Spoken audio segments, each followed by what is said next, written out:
नमस्कार दोस्तों, स्वागत है आपका बाबाजी क्लासेस में। दोस्तों आज का टॉपिक हमारा रीडिंग स्किल डेवलपमेंट के ऊपर है, क्योंकि लास्ट वीडियो जो मैंने अपलोड की थी छंद का सेकंड पार्ट, उसमें दोस्तों स्टूडेंट्स के ज़्यादातर कमेंट यही आए थे कि सर हम पढ़ें कैसे जिससे कि हमें लंबे समय तक वो चीज़ पढ़ी हुई याद रहे। तो दोस्तों ये वीडियो मैं उन स्टूडेंट्स के लिए लेकर के आया हूँ जो कि पढ़ने के बाद भूल जाते हैं या फिर वो पढ़ने की स्ट्रेटेजी जानना चाहते हैं कि हमें किस तरीके से अपने रीडिंग स्किल्स को डेवलप करना है।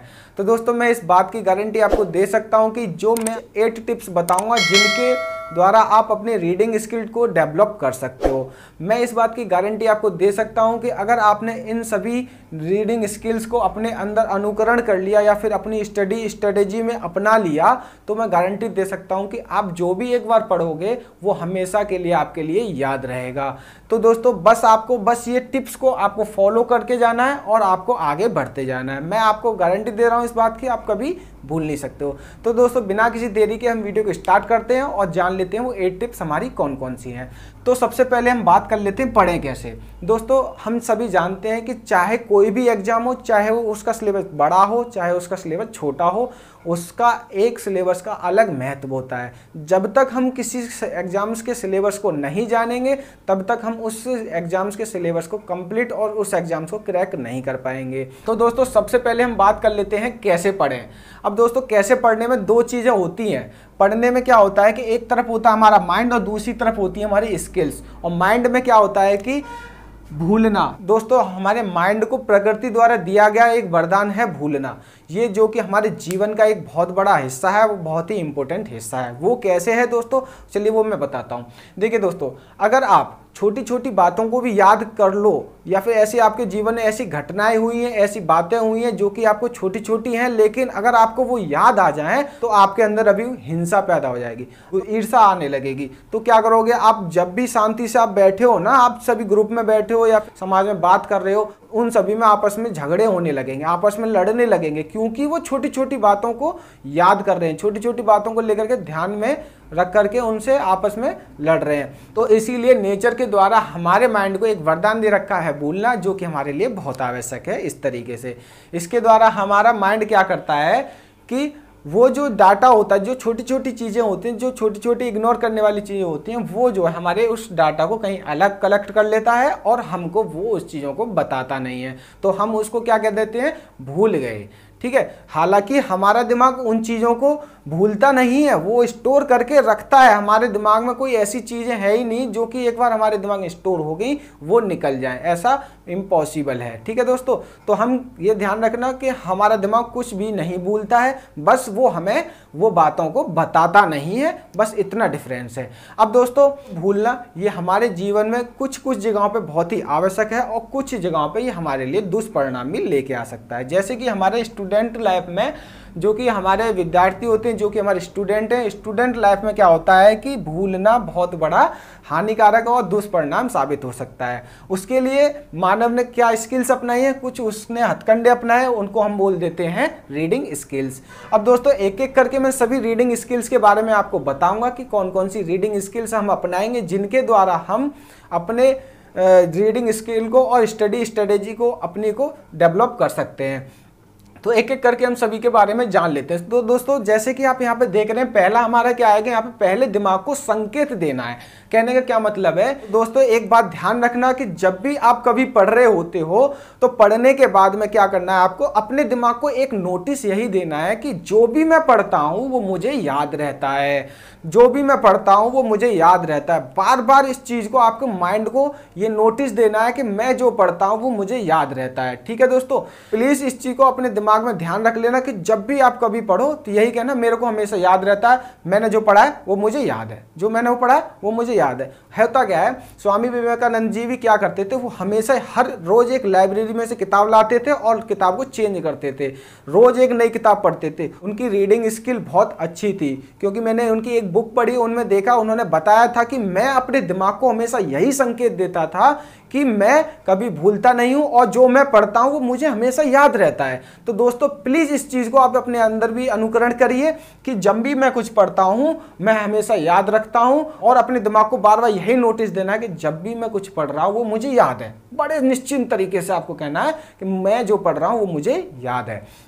और दोस्तों जब भी आप पढ़ रहे हो देखना, जब भी आपको जैसे आपने कोई बुक उठा ली है, जब भी आप पढ़ रहे हो तो उसमें आपको क्या करना है, लगातार पढ़ना है, कंटिन्यूअसली पढ़ना है, आपको रिपीट नहीं करना है। कहने का क्या मतलब है, जैसे आपने एक पैराग्राफ पढ़ा है तो इसमें क्या करना है, आपको यहां से स्टार्ट करना है, पूरा यहां तक लास्ट तक पढ़ना है, आपको पीछे मुड़ के नहीं जाना है। जैसे आप अभी आपने एक लाइन पढ़ी ये, तो आप बोल रहे हो कि मैं भूल गया, लेकिन आपको दिमाग में क्या करना है, मुझे भूलना नहीं है, मुझे भूलना नहीं है, मुझे जो भी पढ़ा है मैंने याद है, जो मैंने ये लाइन पढ़ी है मुझे याद है, मैं भूला ही नहीं हूं। बार बार नोटिस ये देना है, ठीक है। आप अगर एक बार भी मुड़ गए पीछे तो वो आपका सारा पानी फिर जाएगा उस बात पे, जितना भी आपने पढ़ा है सारा पानी फिर जाएगा। इसीलिए बोल रहा हूं कि प्लीज इस चीज को ध्यान रखिएगा, जो भी आपने पहले स्टार्टिंग कर दी तो लास्ट तक आप उसको कंटिन्यू करिए, ठीक है। लास्ट तक पढ़ के जाइए, पीछे मुड़ के देखना ही नहीं है, चाहे कुछ भी हो जाए, चाहे आपको कोई भी कुछ बोले कि भाई प्लीज हम इतने पैसे दे रहे हैं आपको पढ़ लो, नहीं भाई, पढ़ने के साथ नो कॉम्प्रोमाइज, ठीक है। तो सबसे पहले क्या है कि हमें जो भी पढ़ते हैं अपने दिमाग को नोटिस देना है कि हम जो पढ़ रहे हैं वो मुझे याद रहता है। और दूसरी बात क्या है कि लगातार पढ़ते जाना है, रिपीट नहीं करना है, ठीक है दोस्तों। तीसरी बात हमारी क्या है कि बिना पढ़े जाने से अच्छा है पढ़ के जाना। अगर आपने एक बार पूरा पढ़ लिया, जैसे कि आपका कोई टेस्ट हो रहा है, अब टेस्ट में क्या है कि 3 यूनिट आपको दे दिए हैं, 3 यूनिट में आपको पढ़ के जाना है और 3 यूनिट से ही आ रहा है एग्जाम। आप क्या करोगे, उसमें से 50% पढ़ के चले जाओगे। जैसे कल एग्जाम है या फिर परसों एग्जाम है आपका, जब भी आपका एग्जाम है तो आप तो रीडिंग स्किल तो आपको पता नहीं है, आपने कभी स्ट्रेटेजी फॉलो ही नहीं करी है, तो उसमें आप क्या करोगे कि आप क्या करोगे 40 या 30 या 50% आप उसको पढ़ के चले जाओगे कि पास होने भर तक का हम कर ले जाएंगे। और लेकिन ऐसा होता नहीं है, एग्जाम टाइम में वो जो 40% 50% आप पढ़ के जा रहे होते हो वो भी आप भूल जाते हो। तो दोस्तों वो किस लिए भूल जाते हो, क्योंकि आपकी रीडिंग स्किल डेवलप ही नहीं है, क्योंकि आपकी रीडिंग स्किल इंक्रीज ही नहीं हुई है। जो आपका जो पढ़ने की स्ट्रेटेजी है, माइंड की कैपेबिलिटी है, माइंड की एक्सरसाइज है, वो कंप्लीट ही नहीं हो पाई है। तो आप 50% कैसे याद रख पाओगे उसको भी। आपको तो बार बार यही दिमाग में भरा हुआ है कि मैं भूल जाता हूं, मैं बार बार जो पढ़ रहा हूं मैं भूल जाता हूं, क्योंकि आप 50% जो छोड़ के आए हो अपने दिमाग की कैपेबिलिटी के हिसाब से छोड़ के आए हो कि मैं भूल जाऊंगा, इसीलिए मैं 50% पढ़ के जाता हूं, पास होने भर का कर दूंगा। तो दोस्तों आपको ये नहीं करना है बिल्कुल भी। कहने का मतलब क्या है कि एक बार कम से कम जो 3 यूनिट का टेस्ट हो रहा है आपका, प्लीज उसको एक बार पूरी पढ़ के तो जाइए। आप एक बार उसको पूरा पढ़ के जाइए, फर्स्ट यूनिट से 3rd यूनिट तक पढ़ के जाइए। मैं गारंटी दे सकता हूं उसमें से आपको 50 नहीं 60% आपको एक बार पढ़ के जाओगे, 60% याद रहेगा। बस आपको दिमाग में रखना है कि अपने दिमाग को यही देना है नोटिस कि बार बार जो भी मैंने पढ़ा है वो मुझे याद है, जो भी मुझे पढ़ा है वो मुझे याद है, और कंटिन्यूअसली पढ़ना है। 3 यूनिट रिपीट नहीं करनी है आपको, एक बार में कंटिन्यूअस पढ़नी है, रिपीट नहीं करनी है, ठीक है। अब तीसरी बात हमारी यहाँ पे क्या आ गई थी, बिना पढ़ के जाने से बढ़िया पढ़ के जाना है, ठीक है। और चौथी बात हमारी यहाँ पे क्या होगी, अंडरलाइन करके पढ़ना। दोस्तों मैं आपको बता देता हूँ कि अंडरलाइन करके पढ़ने से क्या बेनिफिट होते हैं। जैसे दोस्तों हम कोई पैराग्राफ पढ़ रहे हैं, अब पैराग्राफ में क्या है कि हम यहाँ से अंडरलाइन करके पढ़ रहे हैं, पेन से अंडरलाइन करके पढ़ रहे हैं, तो हमारा जो आंखों की पुतलियां हैं, जो हमारा दिमाग का केंद्र है और आंखों की पुतलियां हमारी इस पेन के नॉब पे रहेगा, और नॉब के साथ साथ उस अक्षर पे जाएगा, उस वर्ड पे जाएगा जिस पे जो पेन जा रहा है, जिसके नीचे पेन जा रहा है, उससे हमें पता चल जाएगा कि ये हमारा वर्ड है। तो दोस्तों ये मैं बिगिनर्स के लिए बता रहा हूँ कि अंडरलाइन करके ही पढ़ना, क्योंकि उनकी हैबिट बनेगी तभी कहीं जाके वो पेन हटाएंगे, फिर बिना पेन के पढ़ेंगे, ठीक है। फिर भी अंडरलाइन करके पढ़ना बहुत ही आवश्यक है, क्योंकि कुछ पॉइंट ऐसे मिल जाते हैं हमको कि उनको हम हाईलाइट कर लेते हैं। तो दोस्तों अब क्या करना है, जैसे अंडरलाइन करके कर रहे हो आप, तो उससे हमारा क्या रहता है, दिमाग केंद्रित रहता है, वर्ड हमारे दिमाग में रहते हैं। ये लाइन पढ़ ली, ये दिमाग में रहेगा, इससे पढ़ेंगे तो ये रहेगा, ये रहेगा। इससे क्या रहेगा, हमारे दिमाग की कैपेबिलिटी बढ़ जाती है, याद करने की क्षमता भी बढ़ जाती है। अब हम बता देते हैं आपको कि आवाज करके नहीं पढ़ना होता है। अब मैं एक चीज बता देता हूं आपको दोस्तों, होता क्या है कि प्रकाश की स्पीड और ध्वनि की स्पीड में से, दोनों में से कौन सी स्पीड तेज होती है, आप मुझे बताइए। दोस्तों लाइट की स्पीड सबसे ज़्यादा होती है ना साउंड की स्पीड से।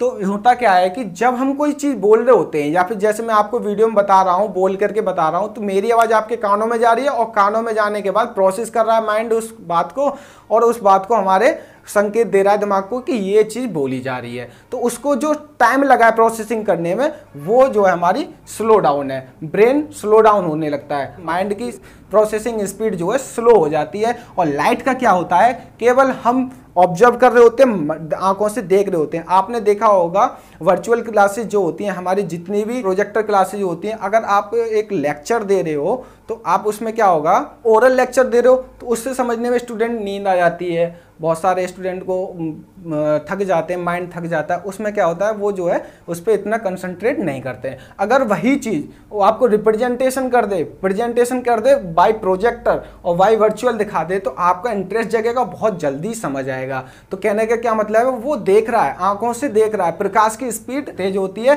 कहने का मतलब क्या है कि लाइट की स्पीड से अपने ब्रेन की प्रोसेसिंग स्पीड को बना के रखना है। हमेशा ध्यान रखना, जब भी पढ़ो बिना लिपसिंग के पढ़ना है, बिना बोल के पढ़ना है, अंडरलाइन करके पढ़ना है बिगिनर्स के लिए। बाद में आपकी हैबिट बन जाएगी, वो आप बिना अंडरलाइन के फिर पढ़ना स्टार्ट कर दोगे। दोस्तों तीसरी बात अब हमारी क्या है कि यहाँ पे साइकोलॉजी एक बहुत ही इंपॉर्टेंट रोल निभाती है रीडिंग स्किल्स में, क्योंकि 50% हमारी पॉजिटिव साइकोलॉजी होती है और 50% हमारी नेगेटिव साइकोलॉजी होती है।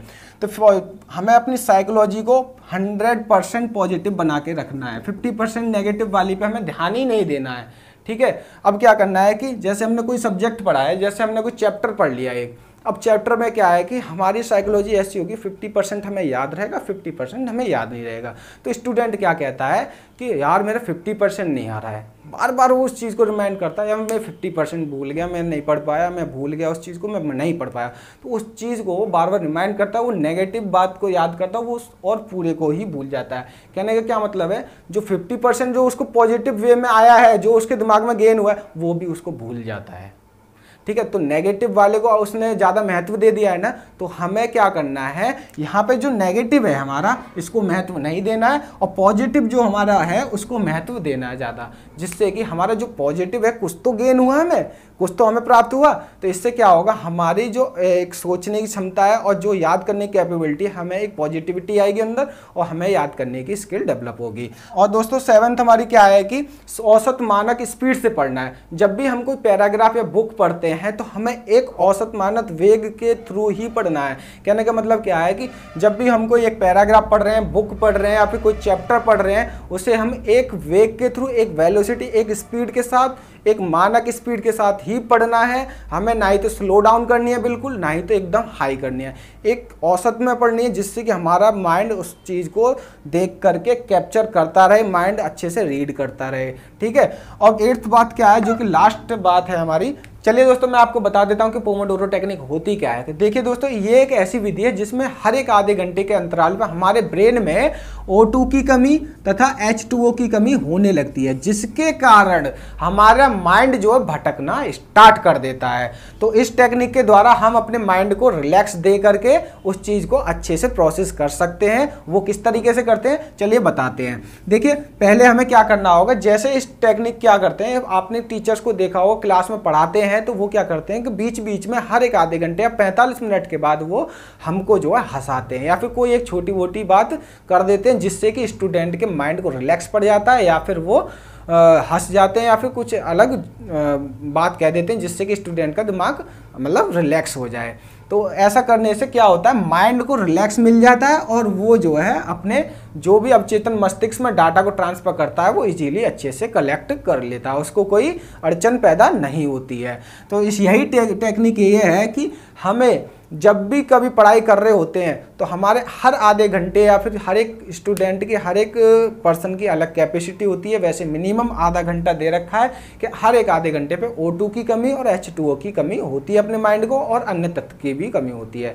उसको फुलफिल करने के लिए हमें दोस्तों अब इसमें करना क्या है, जैसे कि हमारा माइंड जो है हर एक बंदे की अलग अलग कैपेसिटी होती है। किसी का आधे घंटे के बाद भटकना स्टार्ट करता है, किसी का जो 15 मिनट के बाद स्टार्ट करता है, किसी का 1 घंटे के बाद करता है। सबकी अलग अलग कैपेसिटी होती है। तो आप अपनी कैपेसिटी के अनुसार देख लीजिएगा कि कब आपका माइंड भटकना स्टार्ट कर रहा है और कब आपका माइंड थकना स्टार्ट कर रहा है। उसके दौरान जब आपको लगे कि मेरा दिमाग थकना स्टार्ट कर रहा है, जब आपको लगे कि मेरा दिमाग भटक रहा है, तो आपको जो है बस वहाँ पे 5 से 10 मिनट के लिए रेस्ट देना, रिलैक्स देना माइंड को, जिससे कि जो आपका जो माइंड प्रोसेसिंग कर रहा है डाटा को अवचेतन मस्तिष्क में डालने के लिए, वो आराम से हो जाए और उस पीरियड के दौरान उस 5 से 10 मिनट के अंतराल में आपको करना क्या है, जैसे कि आपको व्यायाम कर लेना है, आपको जो है टहल लेना है, आपको कुछ खा लेना है, गाने सुन लेना है, चुटकुले सुन लेना है, या फिर कुछ आप जो है वॉक कर सकते हो। लेकिन आपको बस एक काम नहीं करना, सोना नहीं है उस पीरियड के दौरान, आपको सोना नहीं है। फिर जैसे आपको लगे कि हाँ अब मेरा माइंड अब सही है, रिलैक्स है, फिर आपको जो है पढ़ने बैठ जाना है। फिर दोस्तों यही प्रोसेस आपको अपनाना है। जैसे आप दोबारा आधे घंटे के बाद पढ़ लिए, फिर रिलैक्स कर लिया 5 मिनट का, फिर पढ़ लिए आधा घंटा, फिर रिलैक्स, फिर ये आपकी कैपेसिटी बढ़ती जाएगी दिन प्रतिदिन। जैसे कि आज 5 दिन आपने आधा घंटा पढ़ा, फिर अगले 5 दिन आप जो 45 मिनट, 50 मिनट, 60 मिनट, 1 घंटा, 2 घंटे, 3 घंटे, ऐसे आपका इंक्रीज होता चला जाएगा। तो दोस्तों होता क्यों है, ये क्यों रेस्ट मांगता है कि दोस्तों हमारे माइंड में एक डोपामाइन नाम का हार्मोन होता है। डोपामाइन नाम का एक हार्मोन होता है, डोपामाइन नाम का एक हार्मोन होता है। उसमें क्या होता है, ये जो हार्मोन होता है वो हमारे माइंड को, हमारे मस्तिष्क को खुशी प्रदान करता है। ये क्या करता है, जैसे जैसे हमारे दिमाग को खुशी प्रदान होता है, रिलैक्स फील होता है। रिलैक्स फील मैंने आपको बताया था किस तरीके से करना है, या कुछ खा लो, कुछ पी लो, या फिर गाना सुन लो, या चुटकुले कर लो, या फिर व्यायाम कर लो, जिससे हमारे माइंड को खुशी प्रदान हो, जिससे हमें रिलैक्स हो। डोपामाइन हार्मोन ज़्यादा जनरेट होगा, उससे हमारे माइंड को रिलैक्स फील होगा, खुशी प्रदान होगी, जिससे कि हम रिलैक्स कर पाएंगे और हमारा पढ़ने में और अधिक मन लगेगा। ठीक है दोस्तों, तो डोपामाइन हार्मोन इस तरीके से हम बढ़ा सकते हैं व्यायाम या फिर कुछ एक्टिविटी कर करके हम जो है इस तरीके से अपने माइंड को रेस्ट कर सकते हैं। अब एक बात बताइए, ग्रेविटी का नियम क्या है? कि ग्रेविटी का नियम है कि न्यूटन ने देखा था कि सेब जो गिरता है, फल जो है नीचे गिरता है। कहाँ गिरता है? पेड़ पे से नीचे गिर रहा है। तो उसने क्या किया, मानव हित को देखते हुए उसने उस सेब को कैच कर लिया। कैच किस लिए कर लिया? उसे भूख लग रही है, खा लेगा वो। ठीक है, मानव क्या करेगा कि उस सेब को गिरने नहीं देगा। ग्रेविटी का नियम तो यही है कि ऊपर से नीचे ही गिरेगा, अट्रैक्ट करेगी। लेकिन मानव को भूख लग रही है तो वो तो खाएगा ही। तो वो क्या करेगा, उसको जो है कैच करके खाना स्टार्ट कर देगा। तो उसने क्या किया, ग्रेविटी के नियम का उल्लंघन कर दिया। वहाँ पे उसने उसमें अवरोधक लगा दिया, उसने रिस्ट्रिक्शन लगा दिया कि ये मेरे लिए है। उसी तरीके से आपको जो है स्टडी में भूलने का जो आपका ये रूल बना रखा है, इसका जो भूलने की जो प्रवृत्ति है उस पर रिस्ट्रिक्शन लगाने हैं। रिस्ट्रिक्शन किस तरीके से लगा सकते हो आप? रीडिंग स्किल के थ्रू लगा सकते हो। ये आपका क्या है, यहाँ पे ग्रेविटी का नियम को रोका है मानव ने, किसी जाल के थ्रू, किसी कपड़े के थ्रू हाथ में कैच कर लिया, उस तरीके से उसने सेब को रोक लिया खाने के लिए। उसी तरीके से आप भूलना रोक सकते हो रीडिंग स्किल के थ्रू। रीडिंग स्किल का सहारा लोगे, ये आपके लिए एक हथकंडा है जिसके द्वारा आप जो भूलना कम कर दोगे और आपको ये लंबे समय तक आपको ध्यान में रहेंगे। जो भी आप पढ़ोगे, एक बार मैं गारंटी दे सकता हूँ इस बात की कि आप जब भी पढ़ोगे वो आप याद रखोगे।